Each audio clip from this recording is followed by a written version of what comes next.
Yay. Hi, everyone. Welcome to the Love Rising podcast. This is our first time that we're actually recording the videos. So you guys get to watch us while we chat, which is cool. And we get to see each other, which is also cool. And we're here with Carli Jo. And she is someone that I found through Instagram.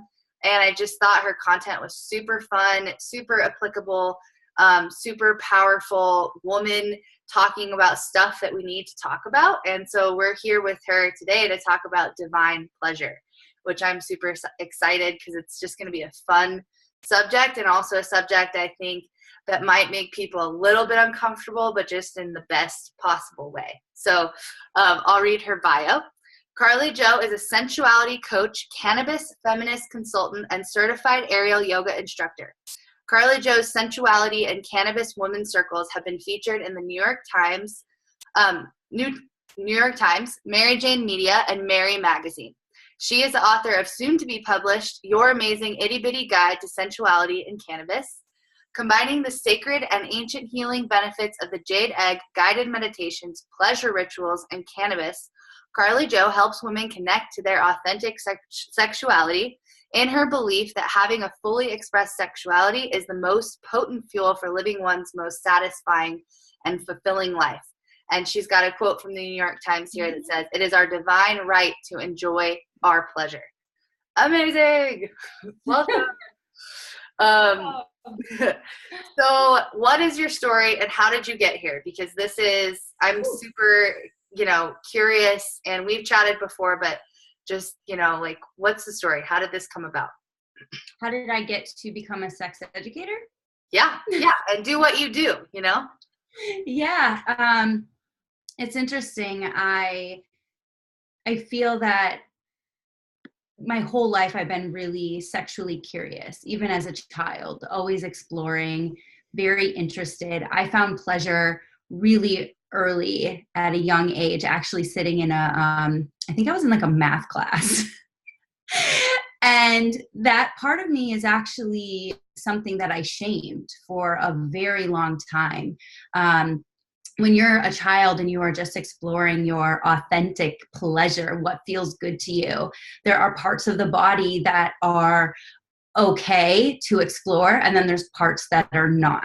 And until someone tells you it's not okay, you're just going about your day experiencing the ultimate joy that possible as a child. And so when I got a little bit older and found that sexuality wasn't something that was super celebrated or wasn't really discussed, it was under the table, I started to put my own personal shame around my sexuality. And then I went on, I kind of just put that in the corner. And I started in the film industry. I was for about 16 years. So when I moved to LA at 21 years old, I got right in, started working commercials, TV, movies. And then I landed a gig working as a casting producer for the reality television show, The Bachelor, for about 10 years. And 1 year ago, I actually just hit my 1-year anniversary of when I left. It was an amazing opportunity, but it just wasn't a part of my soul line anymore. It wasn't my purpose on what I was meant to do. But what is it that we're meant to do? That's the hardest question, and it's the hardest thing to figure out. And that can be so soul-wrenching and gut-wrenching to feel like you don't have a purpose, to feel like you're okay at a bunch of things, but not really amazing at one thing. And putting my sexuality in the corner, I didn't want to look that direction. I never thought that I would make that my career because it was something that was so shadowed. It was in the shadow world, really. With all the little creature crawler creatures that I love to associate with now. But back then, I was sitting at my desk working on The Bachelor, and I got this email from Layla Martin, she's an epic tantric guru. And it said, "Introducing my sex, love, and relationship coaching certification." And it just lit me up in a way that I hadn't experienced in such a long time. And so I immediately applied. I got on my call, and I was so adamant about the sex part. It was like, how much of this course is really going to be about the sex? Because I'm not really interested in that. I really just want to do the relationship and the love part. It was their first year, so they weren't really sure. Well, come to find out, 2.5 years completely about sex and healing through sexual energy and connecting to your authentic sexuality. And they say that you resist what you need the most, which was super clear to me. So I had to go through a lot of going into the shadow world and experimenting and accepting and loving my own self and my own sexuality before I could be empowered to go on social media and talk about pussies and talk about sex and period on your sex, or sex on your period, to talk about pussies or sex on your period, so that comes from a place of being really, really centered and empowered in your own sexuality, because it's very vulnerable to put yourself out there like that. And so it was an amazing 2.5 years exploring, but it was also really, really intense. But I'm so grateful for my journey. And now my sexual curiosity that I once shamed, I now celebrate, because it is really why I'm able to sit here and talk about my sexuality so freely and be able to be, I'm like tearing up, to be able, because you put it all out there on your website or social media, and you get responses and you get likes, but then you meet people in person and they say that one post really about consent and about the consent that you have with your own body, that one really, really opened up my eyes. And so it's the personal stories and the personal shares that I hear from people that really just make me feel really grateful that I have gone through the path that I've gone through to be where I am today, so that I can empower other women to really celebrate their sexuality. Oh, so beautiful. I love the emotion. I think that's, when we hit that emotional bedrock, when we crack a little bit, that's where our power comes from, like that's when we know we're connecting into something real, when we have that kind of like emotion show through. So that's amazing. I want to know, like, what would you define as pleasure? Like, we're talking definitely about sexual pleasure, but are you talking, when you talk about pleasure as a whole, are you talking about specifically sexual pleasure, or would you define pleasure as something that's bigger? And how are those two things related in the way that, I mean, this is a big question, I guess, but in the way that women specifically interact with the world and experience the world? Yeah. For me, being able to change your perspective on the world around you, on the environment around you, the people around you, would you rather go through life with ease and grace, or would you rather go through life hitting your head against a wall or putting hurdles in front of yourself that you have to jump over every step of the way? And so for me, pleasure is an all-encompassing, embodying way of life. So in and out of the bedroom, finding pleasure in the simplicity of taking a shower and going slow while you're lathering up your body, that couple second connection that you can have with your body, finding pleasure in your periods. Instead of it being something that's like, oh, why me? Why women? Oh, it sucks to be a woman. And instead, finding the pleasure in the magic and the beauty that is our menstrual cycles, finding the pleasure in having a really good latte that you made yourself this morning, and I find that the more pleasure that you seek and the more pleasure that you allow yourself to have, because it's a priority. You have to set the priority that you are going to experience with the greatest pleasure possible. And then it's giving yourself permission. I deserve the greatest pleasure possible, right? And then setting the intention, I'm going to receive pleasure. And that word for me is just so used in my vocabulary because I find that it translates into the bedroom. The more that you are experiencing pleasure in your life, the more pleasure you find when you have to deal with getting your kids out of bed when they don't want to, or walking your dog on a really rainy day when he doesn't want to go out. Or finding time to set your sex life as a priority. All of it, if you can find the pleasure in the moment, and that is what it is, it's really being able to be in the present moment. Because when we focus on the past and we focus on the future, sometimes it's harder to relate to the pleasure of it because our head goes into story, or our head goes into I want to say inspiration, but it's not inspiration. It's imagination. Thank you. When we go into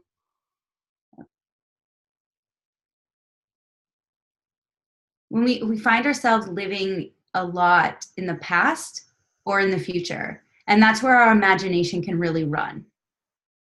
When we find ourselves being rooted into the present, that's when you can really tap into the pleasure of this moment, the right here and the right now. And whatever flavor of pleasure you want it to be can totally be created and manifested yourself.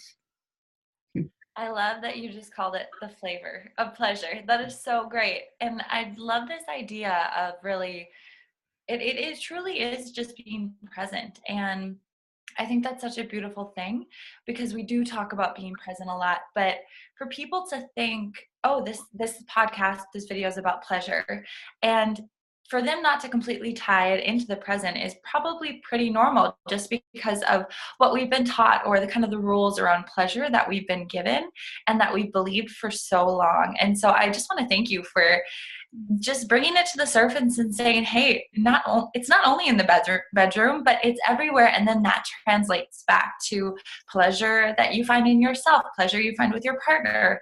And I just love that. And I think that, I guess what I would love to know is kind of when you started this transition, when you went through your schooling and you had all these aha moments, I would assume, how did you start to be okay with pleasure? What little practices did you start to pull into your life that really cultivated more comfort and joy within that pleasure, if that makes sense? Yeah, healing. Yeah, no kidding, right? So many things circle around that. Yeah, that's really what it was, is healing my limiting beliefs that I had around myself, around my pleasure. And you bring up a really good point, is we live in Western society where there's this guilt that comes with taking time for yourself. There's guilt with taking a nap during the day, or self-care. And that was a huge part of it, is if my body is happier and it works for me to take a nap at 2 p.m. on a Wednesday afternoon, I honor her. I go do what she needs. I go do what she wants. I don't fight her. And that came from healing my past traumas. And past traumas can be anywhere on the spectrum. They can be really big and intense ones, or they can be a relationship where your heart was broken, or something that happened or didn't happen in childhood, or your father not saying I loved you enough. And, there's all these things that live in the subconscious that we're not even aware of, that dictate our mood and our happiness and our pleasure. And going in, I've been talking a lot about the shadow world so far, but the more that we go in and accept our shadow world, the lighter and the brighter the other side is. Hold on, that didn't make any sense. Hold on.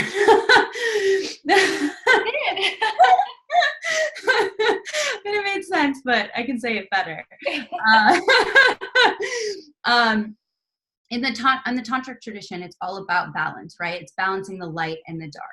And so the dark is the underworld, that shadow world, our limiting beliefs, our past experiences, what we believe to be true about ourselves.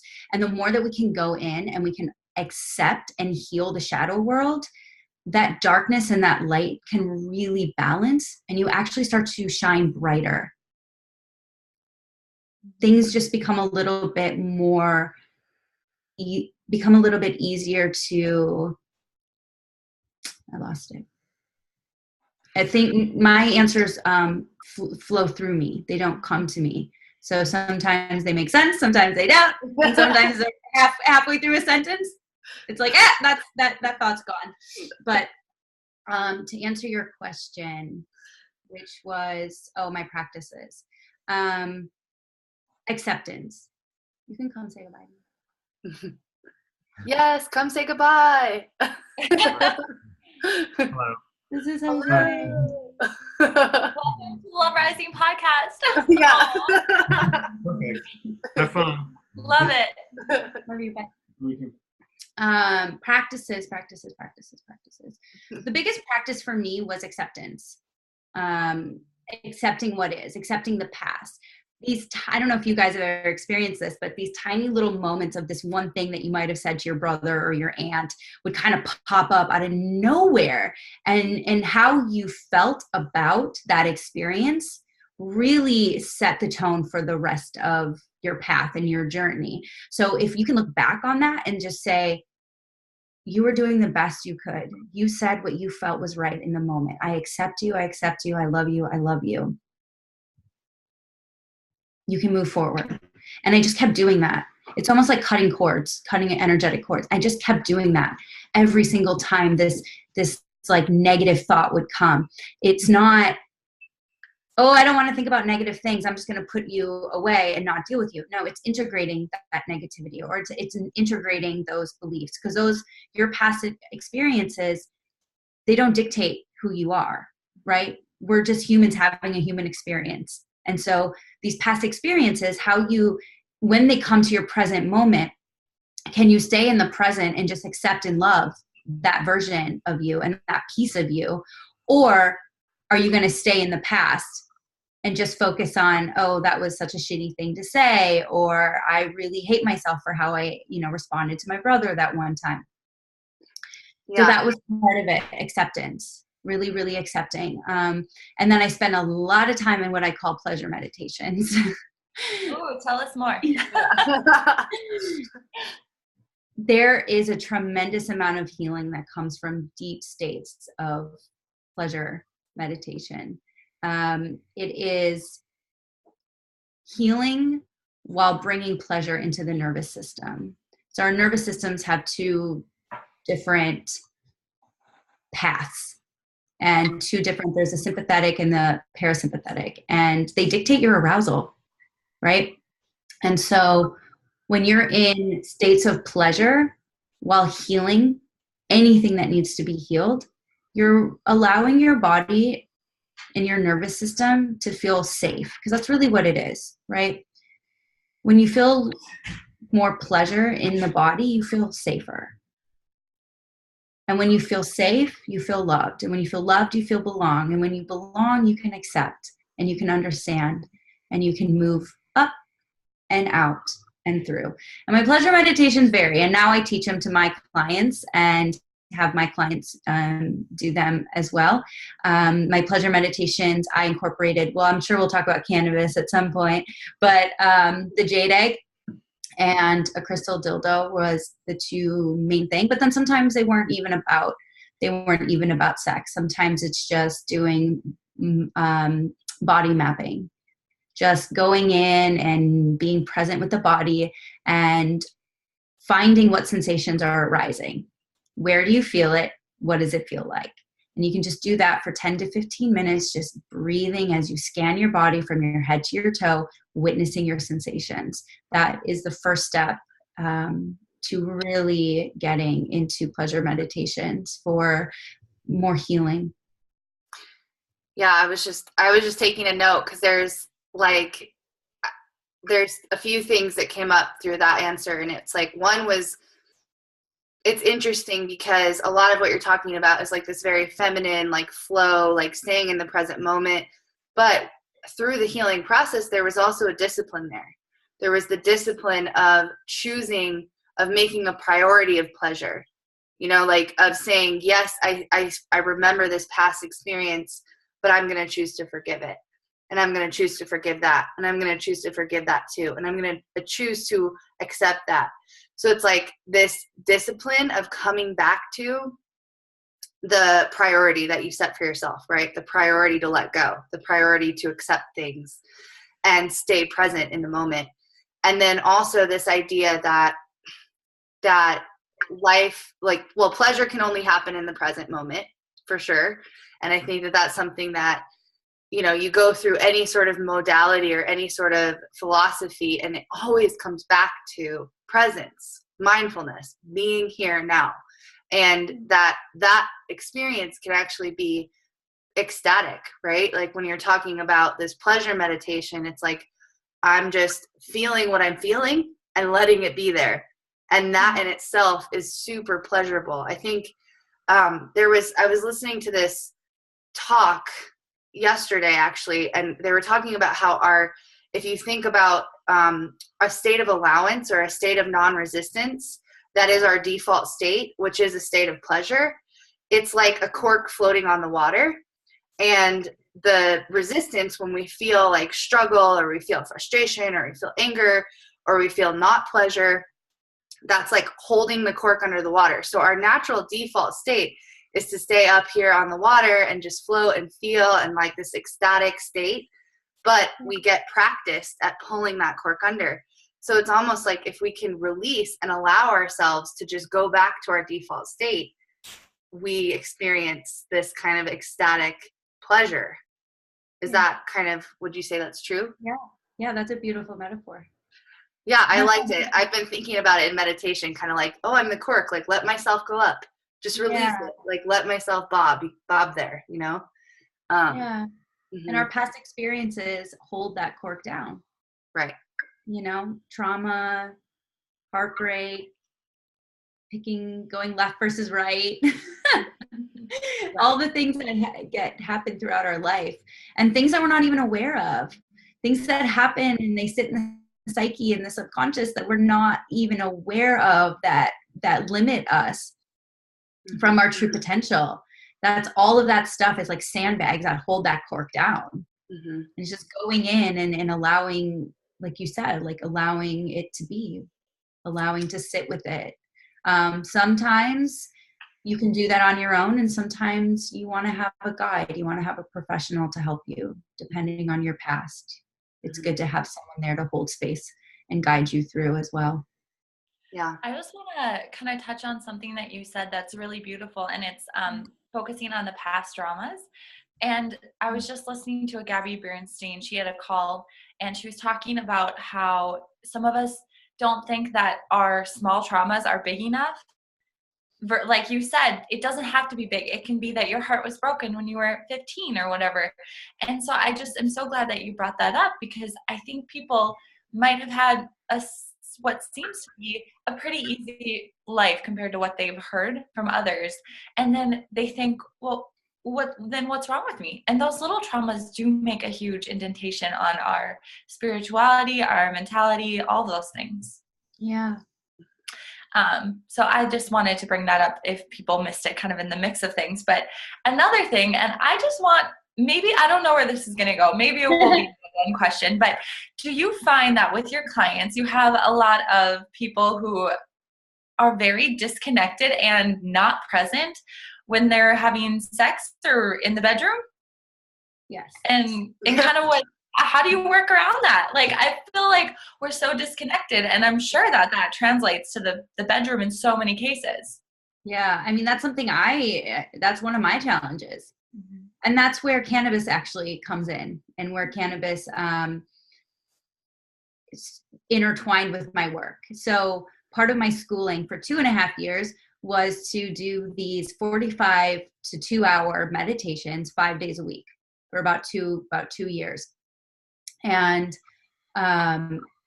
also just note too that I had a lot of coaches myself throughout this process, you know, so I had a lot of support. And so I'm on these like weekly coaching sessions, weekly calls, and I'm telling my coach, you know, I'm having such a hard time being present. And it was when I was in self-pleasure, and it was with sex with my partner. I was having such a hard time being present. So this is what I came with every single session. I was like, my desire is to be present with my body. And making that intention was the first step. Declaring, this is what I'm going to do. This is what I'm going to work on. And after many, like, gets frustrating, you know, a little bit. I was about to go into one of my meditations, and I had been using cannabis, since I was in high school, recreationally. And I was starting to use her more as a spiritual guide and part of my journey. And so I thought, let me try bringing the cannabis into my space and having it be part of the ritual. That is when I experienced my first ever multi-orgasm from being so present to my sensations. So was cannabis the ultimate tool? No, she was part of the journey, but I want to make that really clear that cannabis showed me what was possible. I was already on this journey. I was already getting closer and closer to my goal. Cannabis just kind of stopped this pause. Let's just say hit pause button on this like cerebral, this talky thinking, because a lot of time what happens as soon as you start to feel pleasure, you're like, oh my God, I'm feeling pleasure. And you acknowledge it and then it goes away. And you're like, what the hell? I've totally been there. You're like, oh yay. And then it's like, now I'm in my head again. Yeah. I might have an orgasm. Oh, and now we're back to square one.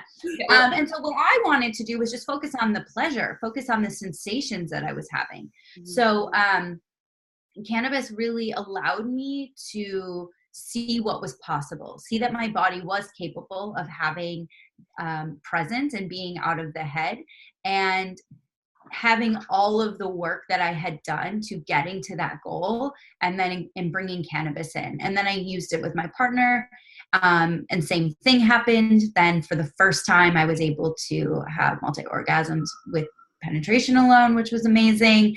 And now I'm able to achieve it on and off cannabis. So cannabis definitely is an amazing tool for your sensuality, but the body is amazing, and the body has muscle memory and emotional memory and sexual memory. So once you've done it, your body kind of remembers that, but it's still a process. It's still something that I have to work on all the time. And I totally forgot what the question was that started this answer. Well, no, I'm glad Kylie asked that, because I think what I see a lot with, and in my own personal journey too, is like women not either wanting to experience pleasure, like kind of just being like over it, like over the whole idea of like sex, like with their husband or something. We get in these like, it's a very typical pattern. It's like you get married and then, that's like, oh, and then sex goes downhill, and like that's the way it's supposed to be for the rest of your life. And like, I will not accept that.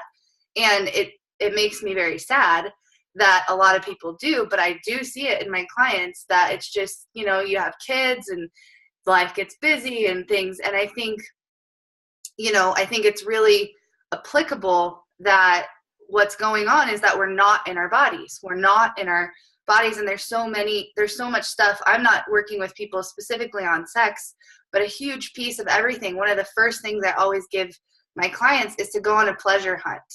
Go and figure out what makes you feel pleasure, like sitting in front of a fire and drinking tea, like getting sensual again. And sensuality and sexuality are different, right? And I think a lot of times people feel like they have to be the same thing, where it's like some people they're so disconnected from their sensuality there's absolutely no way they could ever get pleasure from sexuality, because they are intertwined, but they can be separate too.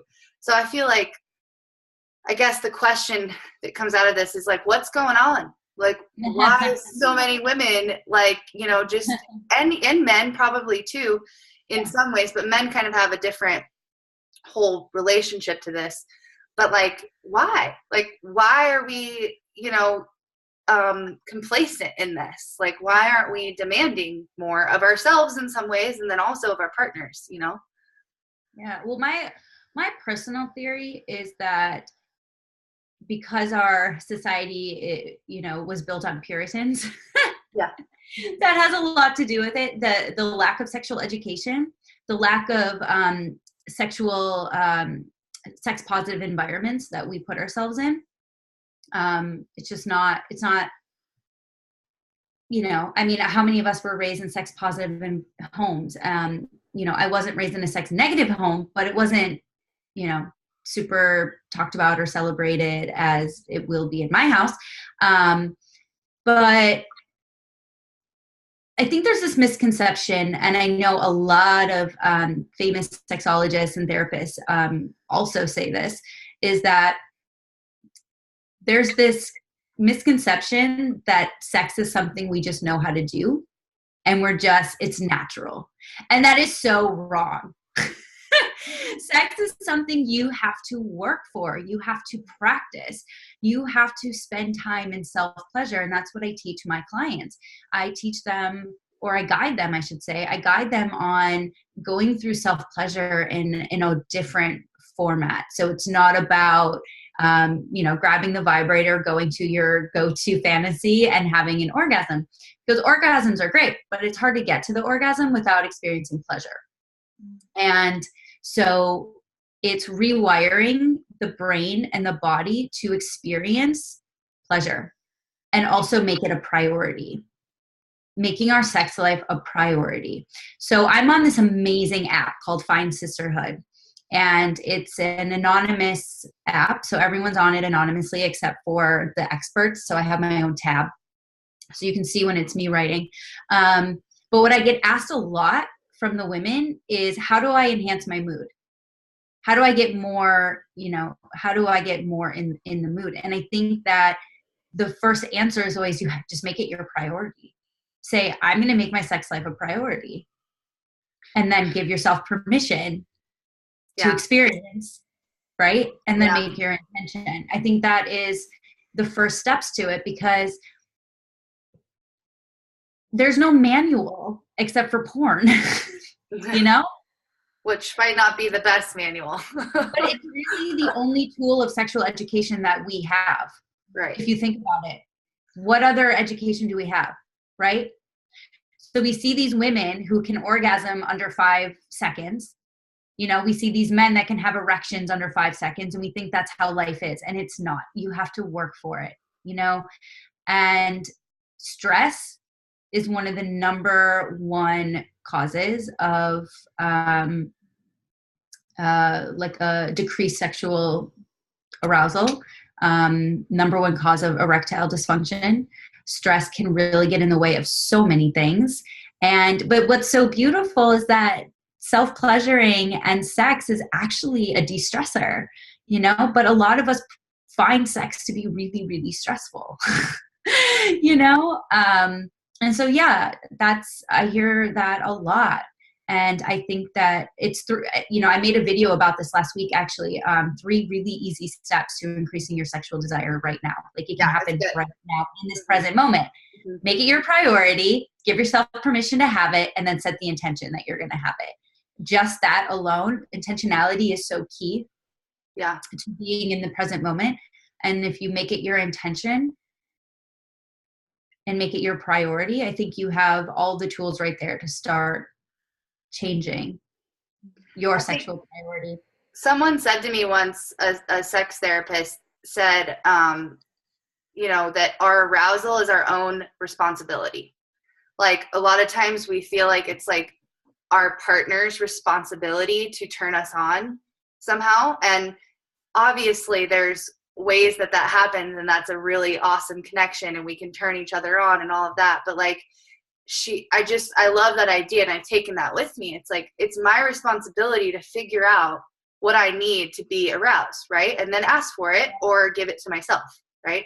Or like, and I know, like, me personally, I know that if I'm super stressed out and thinking about tons of stuff. Like, I'm not just going to be able to get into bed and like go have sex. Like, it's just not going to work like that. So like, I have to spend some time, you know, in meditation or doing like eye gazing, or like yab yum is like the posture of just, you know, kind of connecting, and we call it attuning to one another, right? Like breathing in the same way, or just staring in each other's eyes. So like, you have to, and it's like, you know, we are not victims here. Like, we are responsible for our own arousal. And so let's like take that on and figure it out exactly, like learn how to do that, because there's going to be times when our partner isn't going to be able to arouse us, right? Like, we have to start taking that on as responsibility, I think. You bring up a really good point too, that empowering women to ask for what they want. That's also what I hear a lot on this app is, I like to be choked. How do I ask for that? Yeah. Or is it okay? Right. I get a lot of questions just asking me if it's normal. Everything is normal as long as you are not intentionally hurting yourself or someone else, and you are getting consent from your own body and the person that you're sharing sexuality with. Everything is normal. Everything is okay. It is connecting to your authentic sexuality. Once you connect to that, first step, saying it's normal and it's okay. Second step, asking for it. Mm-hmm. And empowering yourself to ask for what you want. Because most likely the person you're with wants to please you. They want to make you happy, and they probably want to be experimenting with you more as well. So they're going to be really happy. I know my partner, who you guys just met, loves when I'm super direct. Yeah. It helps him. He doesn't have to think. Exactly. I mean, put yourself in, and that's just it. It's like, ask for what you want. They appreciate it so much more, and it deepens your connection. And I would assume that it also translates to communication outside of the bedroom too, which is such a beautiful thing, and is such, I think, a thing that is also lacking in a lot of relationships nowadays too. Yeah. Yeah, definitely. Yes. If you're not able to communicate in bed, how are you communicating outside of bed? Are you asking for your desires out there? I mean. Yeah, exactly. I think that's a huge point. Like, I think so many women are not getting what they desire. You know, they're not even giving themselves. I love this idea that you said, I wrote it down. Priority, permission, intention, right? So it's like, am I a priority in my life? Do I have the permission to want what I want? And then am I intentionally going about getting that? Like, am I putting that out there? Right? And it's, this stuff is so good because it all translates into how we experience life. Like, it's chicken or the egg, right? It's like in the bedroom, in regular life, it's all translates, and it's all about presence, mindfulness, and being aware of what we want and asking for it. Totally. So how would you say, if someone's like not used to asking for what they want, if they have kind of a very silent, let's call it silent sex life, where it's like, it's okay, but it's not great, and they wish there were some other things happening, how would you go about, you know, because it is very vulnerable. And I know that when I first started exploring this stuff, it was like painful to talk about, because it's like, you just want to talk about the most vulnerable thing in the world. It's sex, right? Like, even with your partner who you've had sex with, to go out and say like, hey, I don't like this when this happens, or hey, I want this. It's just like putting your heart out there, you know? So how do you, coach people through that, or what's like some steps they could take, baby steps, Practice with me. Yeah. Yeah. Good. Tell me what you want. Tell me what you desire. And I have them practice with me in our relationship as well. Mm-hmm. Show up to our sessions with your desire, what you want from the session, and tell me what it is that you want out of this session together. If you're not sure, then we work on it together. But that is something we go over a lot with my onboarding, with my new clients, is that you're going to start here in this relationship, telling me what you like, what you don't like, what you desire, what's working for you, what's not working for you. this is what this is for. Empowering your voice. And I'm a really great person to start with. Yeah. State of preference, right? What's that? Like state of preference, like, you know, people saying like, where do you want to go to dinner? I want Mexican food. Like, just state of preference. Yeah. It's also, we also create stories. So, the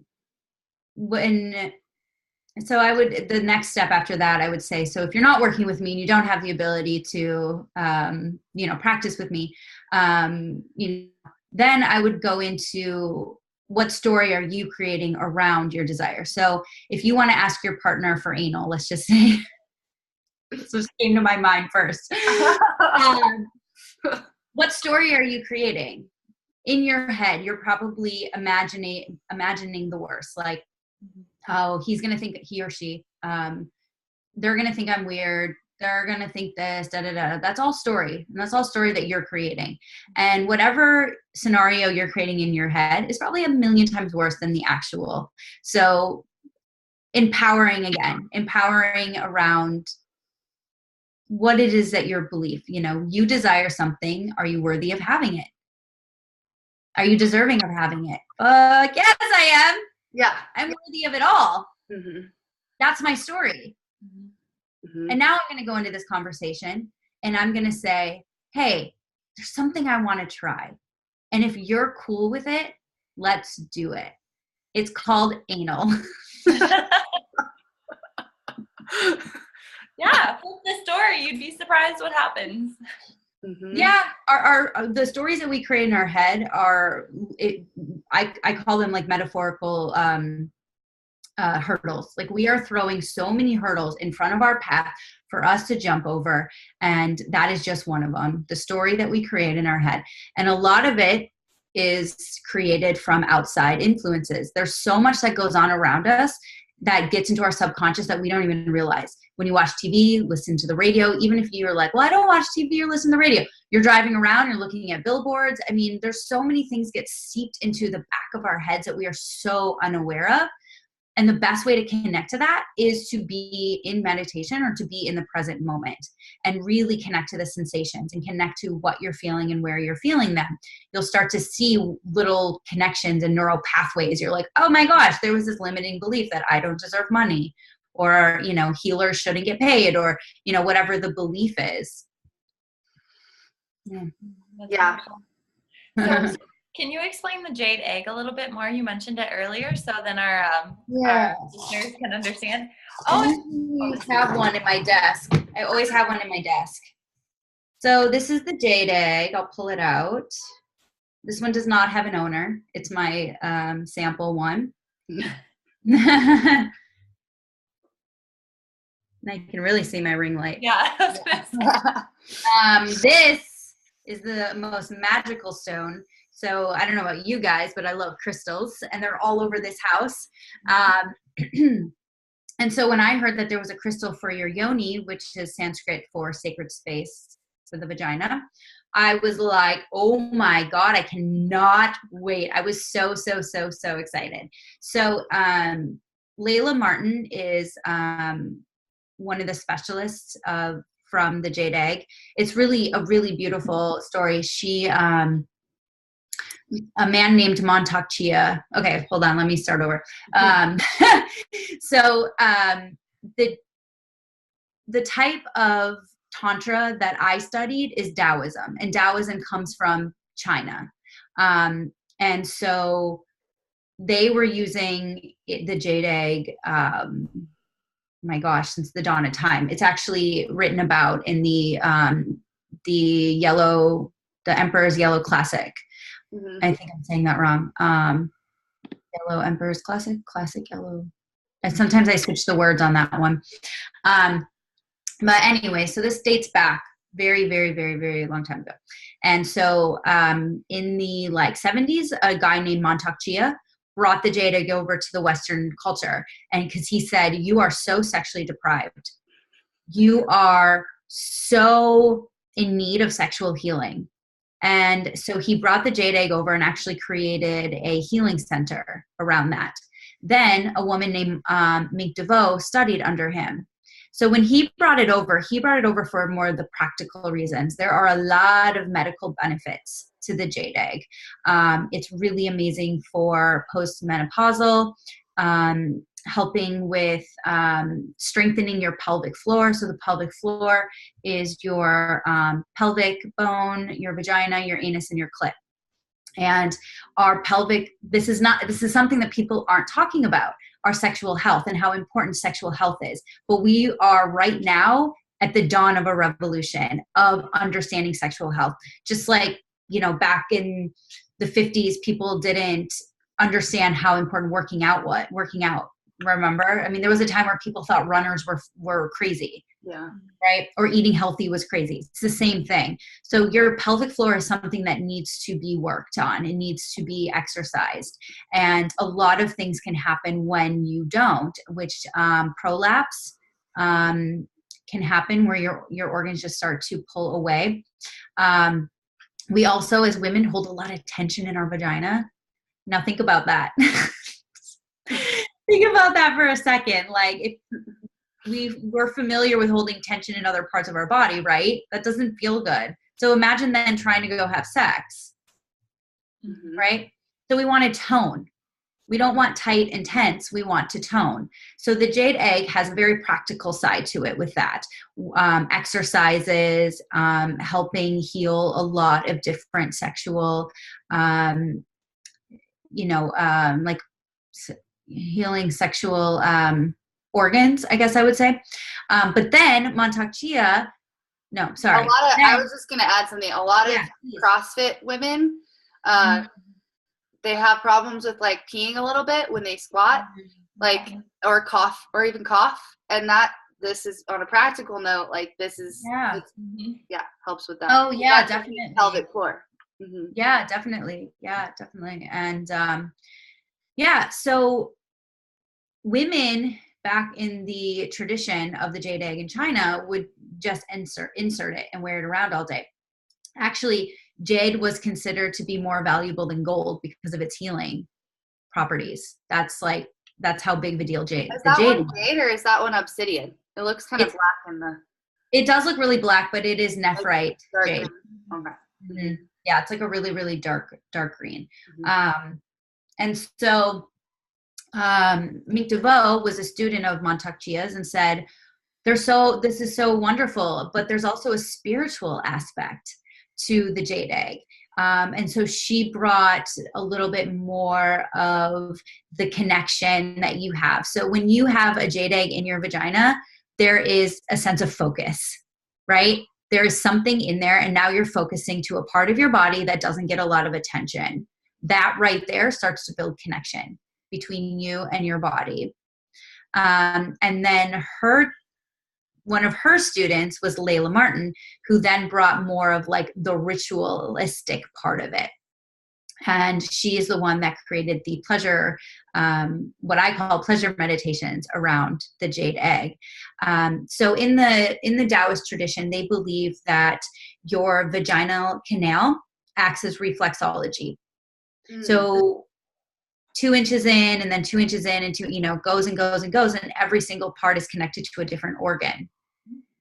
And each organ is connected to a different emotion or a different, has a different healing component to it. So as the jade egg goes in, there's also these exercises that we do where we use it as reflexology, because this egg in particular has a lot of healing components to it. So as the egg goes in, it acts like reflexology. And so you just breathe and you squeeze and you exhale and release, and you squeeze and inhale and exhale and release. So then I'm a student of Layla Martin, and I brought the cannabis into it. So it's really cool. There's like 4 degrees of separation. And then so now I brought the cannabis and jade egg in together. And the jade egg can also.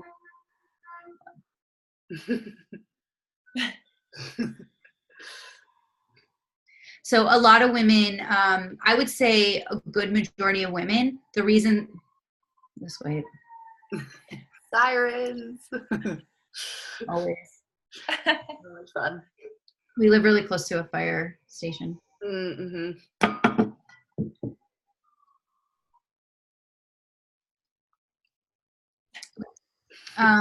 Personally, there's no science or data behind this, but in my experience of talking to women, I think one of the biggest reasons that women don't make sex a priority because it hurts.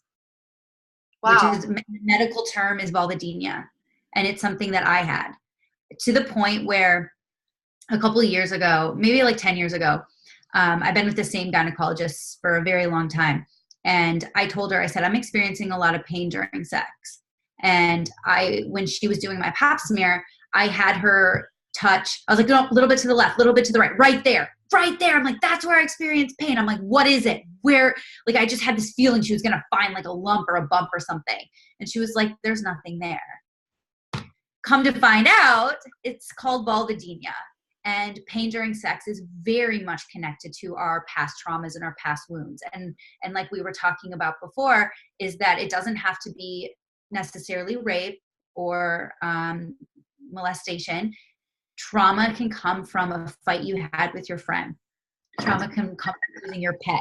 And yes, I do believe, and it is the Taoist tradition, that can stay, that women harness and hold our wounding and our trauma in our vagina. So once I started using the jade egg and I started going through the practices, I do not experience pain like I did. Once in a while, pain will come up, but now I know how to work with it. I breathe into it. Now that's a whole nother story and how to, how to go through that. But vulvodynia is something that I don't think women know much about, and they don't realize that the pain they're experiencing is actually coming from trauma. Yeah. So important for people to recognize, also just to have it talked about, and just personal experience with the jade egg is, amazing, totally like life-changing, like sex because of the practice of the. Yes. I didn't even talk about the orgasms. Right. So if anyone's curious about that, definitely hook up with Carli Jo and have her explain stuff, but also you can, find lots of YouTube videos. I'm so glad we have video for this one. Like, that it could not have been a better first video. I know. It's so good. I love it. Your partner came in and then we had the egg and it's like great. It's my belief, as well as my teacher and all of my 164 colleagues, that every woman should own a jade egg. Yeah. Definitely. Mm-hmm. Definitely. We didn't even talk about the orgasms. So there's healing to it, but then there's also the orgasms. Because the more pleasure you're experiencing, the easier the orgasms can come, the more you're going to want to have sex, right? So if you're like, for me to get from point A to point B, it's just taking off my clothes and getting into bed. That seems easy. But to get to B is like, well, then I got to do this. I got to warm up and I got to get in this one direction and It's like, that's too much work. I'm just going to go, wash some dishes instead. Yeah. So that's where I found the jade egg to really help, is because I was experiencing orgasms that I didn't even know were possible. And there's 100 different types of orgasms out there. And so when the jade egg was helping me have consistent orgasms from penetration alone, of course I wanted to have sex more. Mm-hmm. It was becoming fun because, and this is quoting a colleague of mine, is that our bodies are a playground of pleasure. Mm-hmm. You can experience orgasms all over the brain gasms, nipple gasms, toe-gasms, it's there's so many nerve endings, especially in our clit, and our clit's fun too, but when you get the jade egg in there and you start experiencing cervical orgasms, and oh my gosh, it just becomes it's fun. You can't wait until you get to get in there again. That's so true. That's so true. I completely agree. So other than going out and getting a jade egg, what's one thing, practical piece of advice that you could give our listeners, that they could go and do today? To achieve what?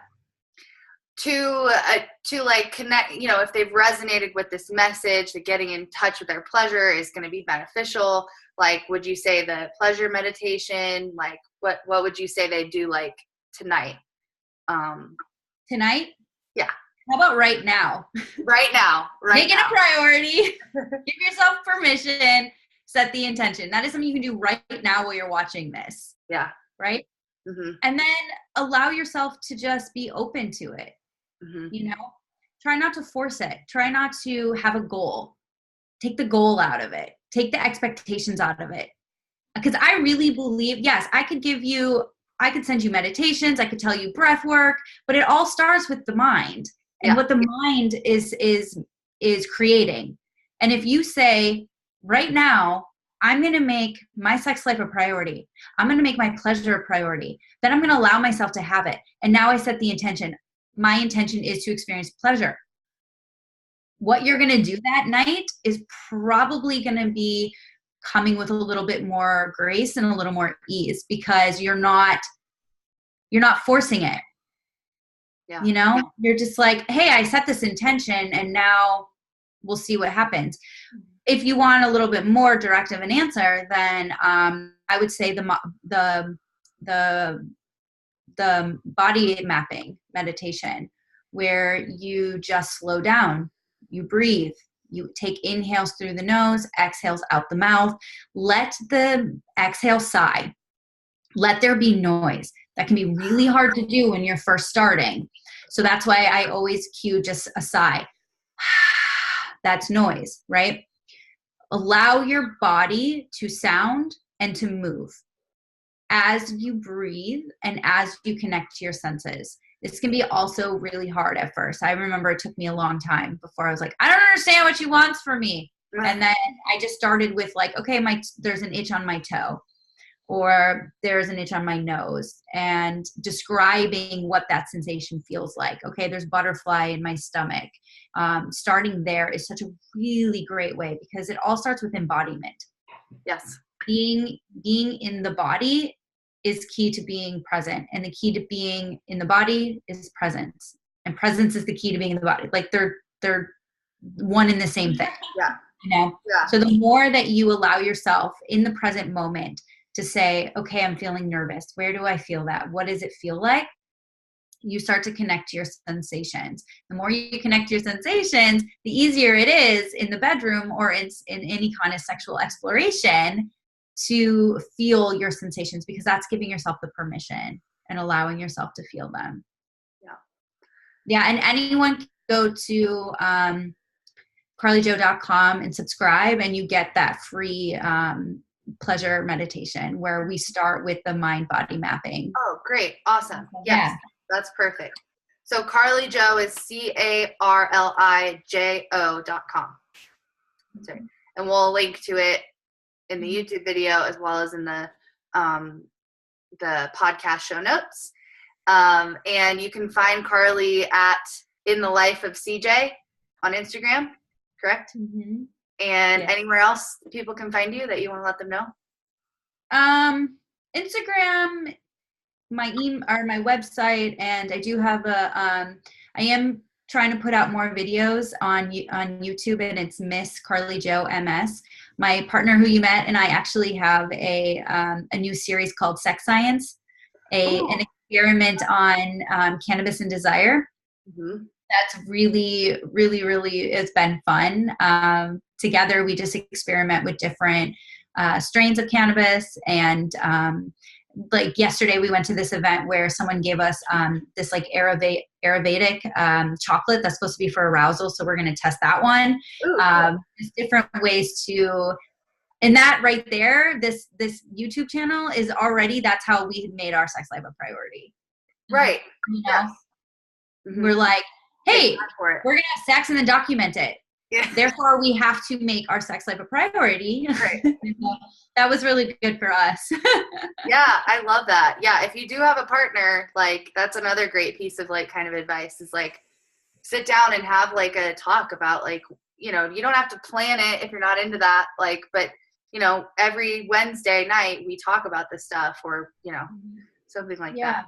can be so helpful. And I know it sounds kind of like not sexy, but for me, it's also been like, I'm busy. Like, and so it's really nice to know I have that time a few times a week that it's like, this is for us to do whatever we're working on that week. Yeah.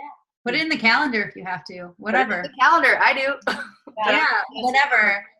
Yeah, we have like these monthly 3-hour sexy date nights that we have to schedule. We have to put in the calendar. Mm-hmm. And a lot of times life gets in the way and you're like, I know I scheduled this, but I'm bloated or I'm stressed or I don't feel like doing it. And that's life. You push through it. Yeah. Push through it. We're also talking to people without partners as well, you know, so everything that we've spoken about today and all the things that you can do to make your sex life a priority comes from you. It starts with you. So regardless if you have a partner or not, go into self-exploration. Spend some time. I'm sorry this isn't a popular, but get rid of the vibrator. You don't have to get rid of it. Just go put it away for a while and use your hands. Your hands are in service of pleasure and they're your greatest tool ever.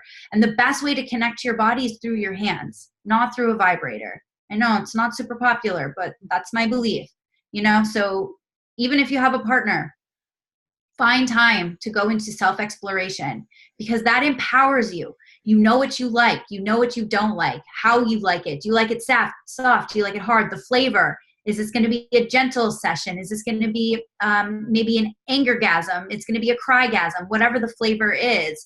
And then once you start to really feel empowered by your own pleasure and your own sexuality, it's a lot easier then when you get a partner or if you have a partner to then sit down and say, hey, I don't like it hard and fast.